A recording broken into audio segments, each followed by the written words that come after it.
So if you've been paying attention to the news at all, I'm sure you guys have heard about the travel ban put in place by President Trump. It temporarily banned travel from certain countries and, of course, the refugee program. It's been back and forth in court. Some say it's about safety, others argue it's unconstitutional. Over the weekend, a judge put it on hold, but both sides are due back in court today, and it could all change again. If the ban is allowed, one group that will be barred indefinitely is Syrian refugees. So we wanted to know more about the process for refugees to come here. Keith Kocinski went to Massachusetts to meet one family and hear their story. Just like many of us, Jawad and Jihad Shalabi wake up before the sun comes up, get dressed, grab breakfast, Bye, Mama. Bye. kiss their mother goodbye, and head to school. But this life is very different from their life just a few years ago, when every day there was a chance these two brothers wouldn't make it home safely. Sometimes I have nightmares about living in the dangerous conditions. I see and hear a lot of bombs going off and one of the buildings falling down. Jawad and Jihad and their mother Lena left Syria shortly after the Syrian civil war broke out in 2011. Citizens revolted against the government, and the government began cracking down on protesters and other groups. The chaos and civil war allowed the terror group ISIS to take hold there and in nearby Iraq. More than 400,000 Syrians have died in the war, many citizens caught in the crossfire.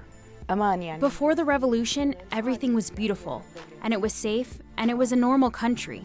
At the beginning of the revolution, there was a lot of fear, and I could not get out of the house.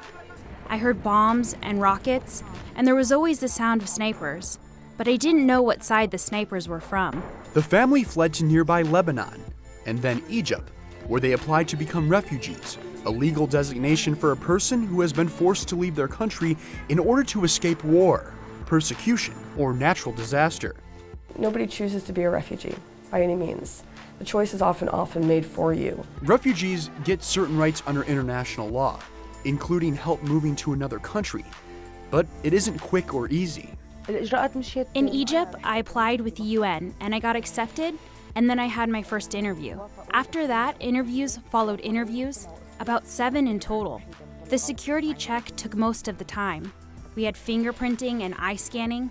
They accepted us, and then we had a medical checkup, and the whole thing took about 2 years. That's part of the around 20-step process refugees currently have to go through before entering the United States, starting off by registering with the United Nations. Then there's an interview with the United Nations. Refugee status needs to be granted by the United Nations. Then they receive a referral for resettlement in the United States, followed by an interview with State Department contractors. Then the first background check, higher level background check, another background check, first fingerprint screening, second fingerprint screening, third fingerprint screening, review at the United Nations Immigration Headquarters. Then some cases are referred for additional review, followed by an extensive in-person interview with Homeland Security officers. Homeland Security approval is required. Screening for contagious diseases, cultural orientation class. Then they get matched with an American resettlement agency, a multi-agency security check before leaving for the United States. And the last step, a final security check at an American airport. But is it enough to make sure terrorists and those trying to cause harm to Americans are kept from pretending to be refugees to get into the U.S.? Well, President Donald Trump doesn't think so.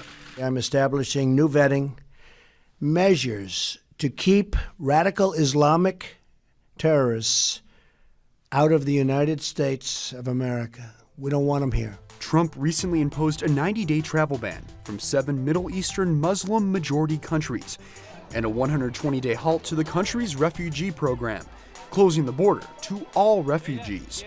And for Syrian refugees like Jihad and Jawad, the ban doesn't have an end date. The president has said we need, quote, extreme vetting of refugees, but he hasn't said what would change in the 20-step process.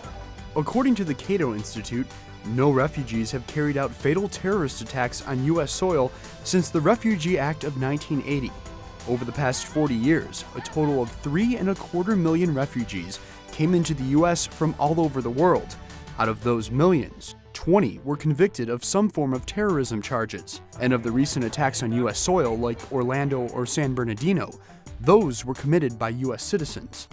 America's biggest attack, September 11th, that was committed by people from countries not included in the ban, like Saudi Arabia. Cheryl Hamilton is the Director of Partner Engagement for the International Institute of New England, an organization in charge of resettling refugees. Do you believe that the steps in the process that's currently in place is enough to ensure our security? I think what we've seen is that there is no other immigrant coming to this country that is screened as rigorously as refugees, so I do feel confident about it. You're talking about a program that's 35 years old, and there's never been an attack on soil by a refugee. Jawad and Jihad are grateful they made it to the U.S. 8 months ago, before the ban. Jawad and Jihad moved here to Lowell, Massachusetts. And if you walk around the streets here, you'll see a variety of restaurants and faces from many different places around the world.